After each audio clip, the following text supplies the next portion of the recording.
사랑합니다. 네, 저희가 오늘 함께 나눈 말씀은 지난 주일 부활 주일에 우리가 담임 목사님을 통해 받았던 마태복음 28장의 말씀과 같은 내용이 담겨 있는 본문입니다. 그래서 이 본문을 살펴보실 때, 특별히 이 복음서의 말씀을 살펴보실 때에는 병행 본문을 같이 살펴보시는 것이 좋습니다. 이 예수님께서 십자가에 달리시고 부활하신 이야기이기 때문에 각 복음서의 끝장들의 기록이 되어 있습니다. 마태복음 28장, 마가복음 16장, 누가복음 24장에 예수님께서 부활하신 사건, 그리고 여인들과 제자들과 만난 사건이 이 본문에 담겨 있습니다. 그래서 함께 나누어서 보셔도 좋고, 비교하면서 이 복음서들마다 어떻게 무엇을 강조하고 있는지를 살펴보시면 묵상에 도움이 됩니다. 오늘 저는 그 세 곳에 나타난 예수님의 부활 사건을 모두 정리하여서 이 말씀에 대한 은혜를 나누려고 합니다.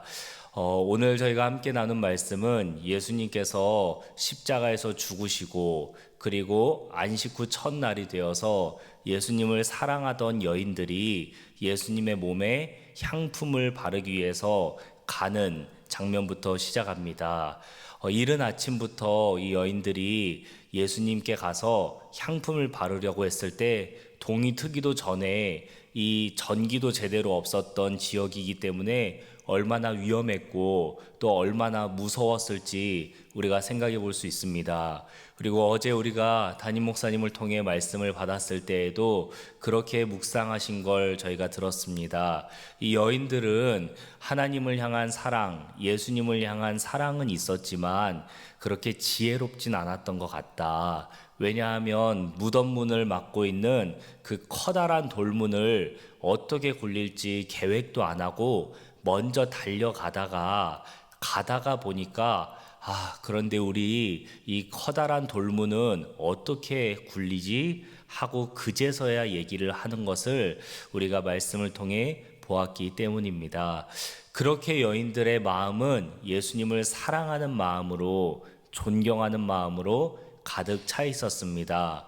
이성적인 사고를 하지 못할 정도로 새벽 일찍 동트기 전부터 주님께 달려갈 정도로 정말 큰 사랑을 가지고 있었습니다. 때로는 어떤 남성들보다, 남제자들보다 더 큰 사랑, 더 큰 헌신을 여인들이 보여주기도 했습니다. 그래서 이렇게 큰 사랑을 가지고 예수님께 가서 무덤에 도착했는데, 그 무덤에 도착해 보니까 이미 커다란 무덤을 막고 있는 돌덩어리가 다 치워져 있는 것을 보았습니다. 그리고 그 안에 들어가 보니까 웬 흰옷 입은 청년이 앉아 있었다라고 오늘 본문에 되어 있는데, 다른 복음서에 보면 청년이라고 되어 있지 않고 천사라고 되어 있습니다.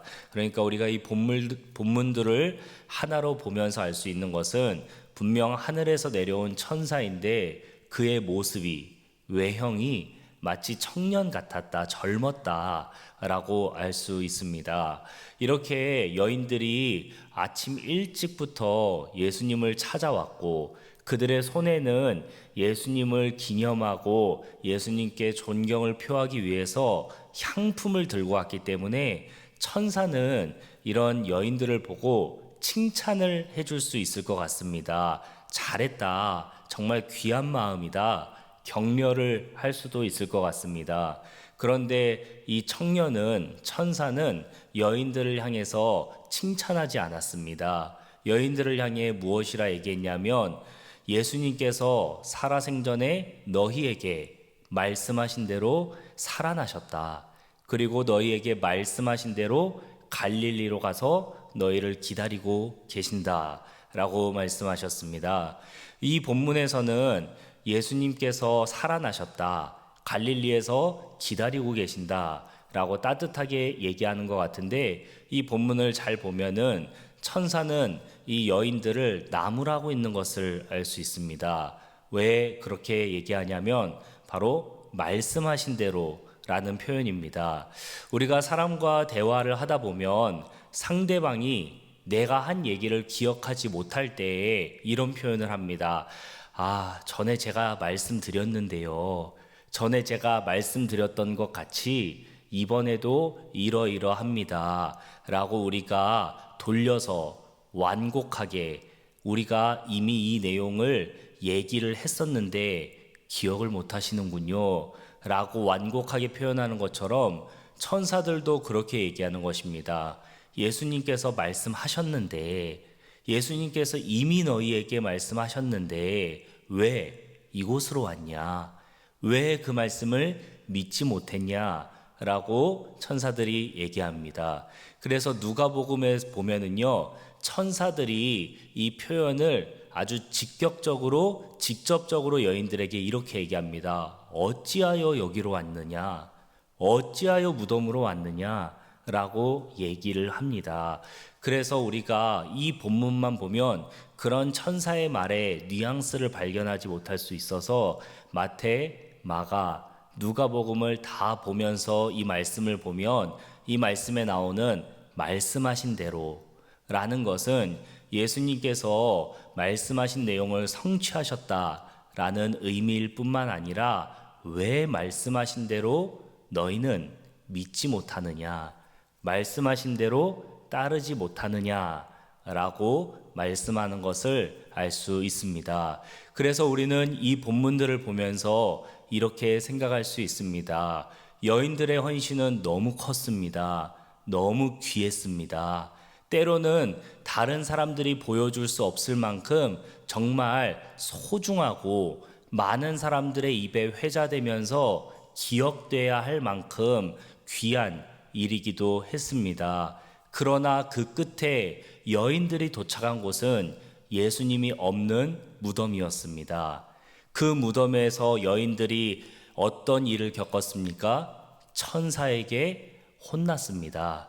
천사가 왜 여기로 왔느냐라고 얘기하면서 칭찬하지 않고 격려하지 않고 나무라는 일을 경험했습니다. 사랑하는 여러분, 우리가 여기까지의 말씀을 보면서 생각하고 묵상할 수 있는 바가 무엇이겠습니까? 저는 어제 이 말씀을 아침에 큐티를 하면서 사실 담임 목사님께 주일에 받은 말씀인데 이 말씀을 내일 또 어떻게 설교를 해야 하나 너무 걱정이 됐고요. 그리고 이 말씀을 저에게 적용을 하고 나는 이 말씀을 통해 무엇을 깨달을 수 있을까 하면서 말씀을 묵상하기 시작했는데 여기까지의 말씀 1, 2절과 3, 4, 5, 6절을 묵상하는데 너무너무 마음이 두근거리는 것입니다.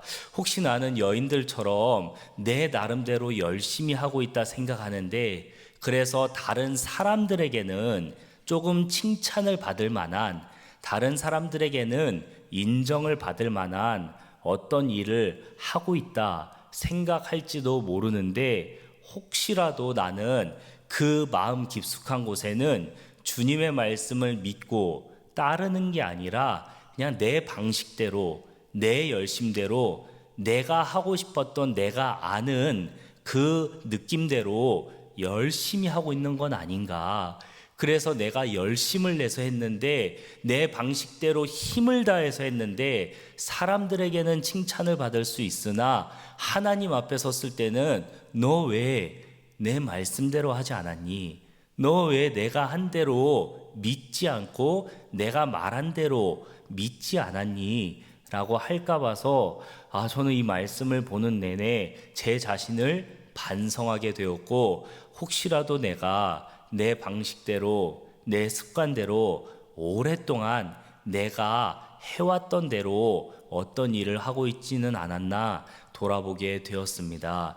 사랑하는 여러분, 그렇습니다. 우리는 때때로 하나님을 사랑한다 라는 대전제 아래서 그런데 그 사랑하는 방법은 내가 아는 방법대로 내가 편한 방식대로 할 때가 있습니다.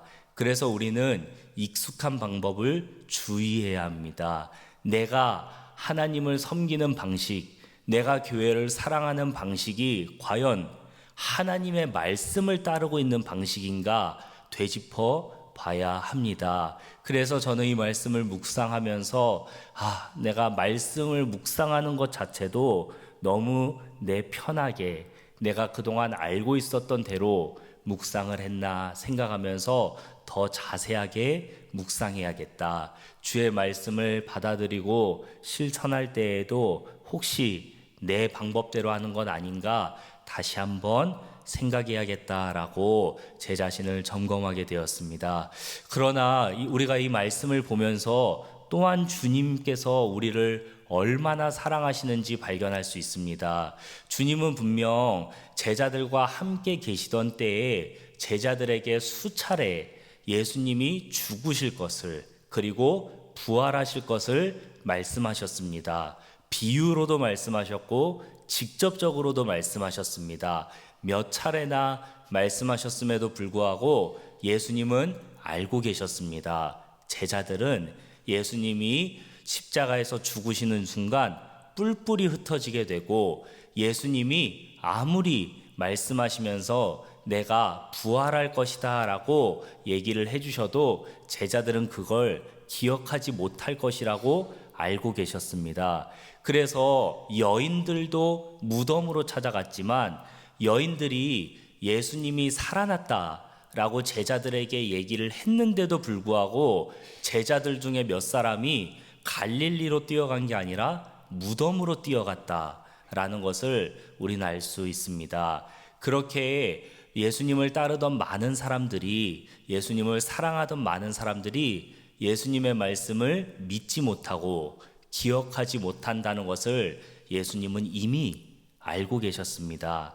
그럼에도 불구하고 예수님은 예수님의 제자들을 너무 사랑하셔서 예수님께서는 또 하나의 장치를 해두셨는데 그게 바로 무덤의 문을 열어놓고 예수님께서 누우셨던 자리를 제자들에게 보여주신 것입니다. 예수님이 진짜 살아나셨다는 것을 눈으로 똑똑히 보게 하셨습니다. 그리고 그것뿐만이 아니라 천사도 보내주셨습니다. 천사가 무덤 문에서 기다리고 있다가 마치 제자들이 무덤으로 올 것이라는 것을 알고 있었다는 듯이 제자들과 여인들에게 말씀합니다. 예수님은 너희에게 말씀하신 대로 부활하셨다. 그리고 너희에게 말씀하신 대로 갈릴리에 가서 너희를 기다리고 계신다. 라고 정말 따뜻하게 다시 한번 말씀하시고 다시 한번 예수님을 만날 기회를 주십니다. 사랑하는 여러분, 우리가 오늘 찬송가 435장 나의 영원하신 기업, 나의 영원하신 소망, 우리가 예수님에 대해 찬양하면서 날마다 주께로 가까이 가길 원한다 라고 기도했는데 우리가 이 말씀을 묵상하고 그 찬양을 하면서 우리가 내릴 수 있는 결론은 우리의 삶이 주님을 향한 열심을 내더라도 우리가 결국 그 끝에 도달하는 곳이 무덤과 같이 되지 않기를 간절히 소망합니다. 그리고 우리가 주님을 향한 열심, 주님을 향한 사랑을 가졌을 때에는 우리가 도착하는 곳이 무덤이 아니라 갈릴리와 같은 곳이 되기를 간절히 소망합니다. 무덤은 내 방식대로, 내 생각대로 열심히 사랑을 했으나 예수님의 말씀을 믿지 않고 따르지 않는 사람들이 도착하는 끝입니다. 그러나 예수님을 사랑하고 예수님의 말씀을 소중하게 생각하고 기억하는 사람들은 무덤이 아니라 갈릴리로 가야 할 줄 믿습니다.